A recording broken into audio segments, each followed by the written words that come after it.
Voilà, nous continuons avec notre leçon de français. Aujourd'hui, nous allons parler de la conjugaison, comme d'habitude, parce que la fois passée, on n'avait pas terminé. Aujourd'hui, nous allons terminer. Mais nous allons parler un peu de la définition de certains mots. Voilà. On parlait de la conjugaison. Qu'est-ce que signifie la conjugaison? La conjugaison est toute forme qui peut prendre le verbe. Et qu'est-ce que signifie le verbe? Le verbe est un mot qui exprime une action ou un état. Et qu'est-ce que signifie les modes dans la conjugaison? Les mots est une manière de concevoir et de représenter une action exprimée par le verbe. Et nous avons combien de sortes de verbes, de modes? 7 mots. Nous avons 7 modes, voilà. Bon, lesquels?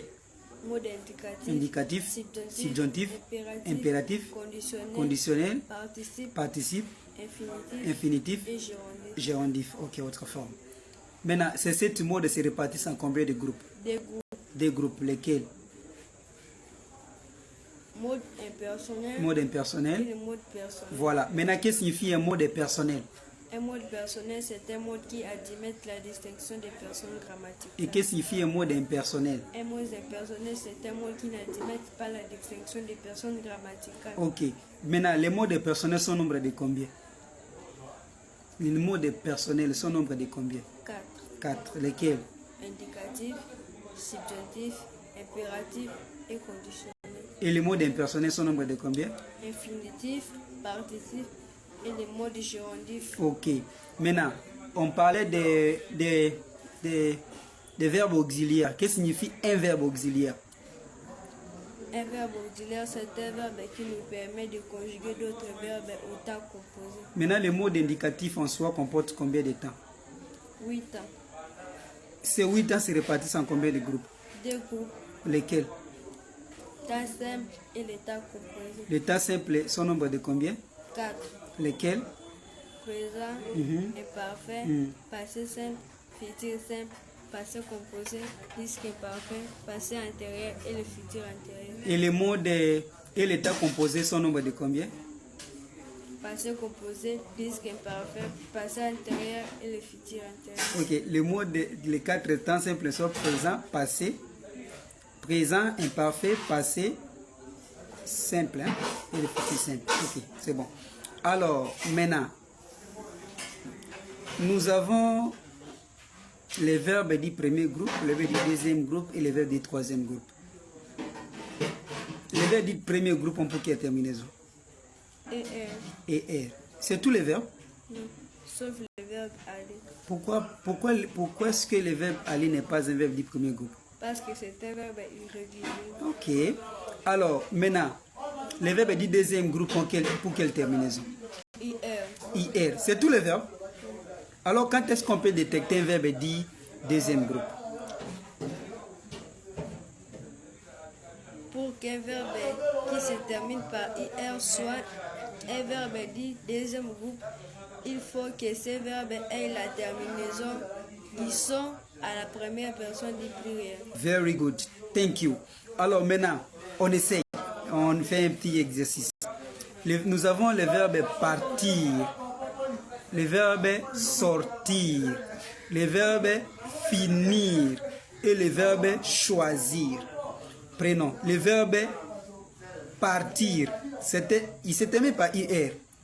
Mais il est un verbe du premier groupe ou soit un verbe du deuxième groupe? Non, c'est un verbe de quatrième groupe en fait. Partir.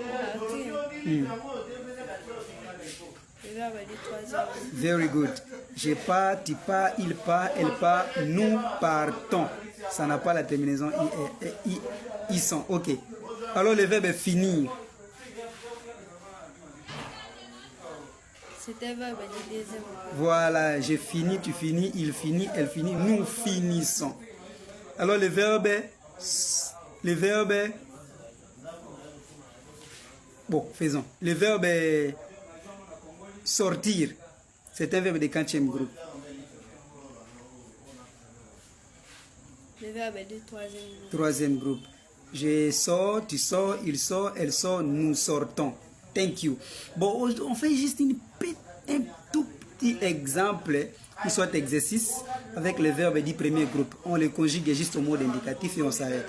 Le verbe donner, autant présent de l'indicatif. Je donne, tu donnes, il donne, elle donne. Nous donnons, vous donnez, il donne, elle donne. À l'imparfait. Je donnais, tu donnais, il donnait, elle donnait. Nous donnions, vous donniez, il donnait, elle donnait. Au passé simple. Je donnais, tu donnas, il donna, elle donna. Nous donnâmes, vous donnâtes, ils donnèrent, elle donnait. Au futur simple. Je donnerai, tu donneras, il donnera, elle donnera. Nous donnerons, vous donnerez, ils donneront, elles donneront. Ok. Au passé composé. Je donnais, tu as donné, il a donné, elle a donné. Nous avons donné, vous avez donné, ils ont donné, elles ont donné. Au plus que parfait. J'avais donné, tu avais donné, il avait donné, elle avait donné. Nous avions donné, vous aviez donné, ils avaient donné, elles avaient donné. Au passé antérieur. J'y donnais, tu donnais, il y donnait, elle y donnait. Nous y donnait, vous y donnez, ils y ont donné, elles y ont donné. Au futur antérieur alors. J'aurai donné, tu auras donné, il aura donné, elle aura donné. Nous aurions donné, vous auriez donné, ils auront donné, elles auront donné. Ah, thank you so much. We stop here. God bless you. Thank you so much. On s'arrête là pour aujourd'hui.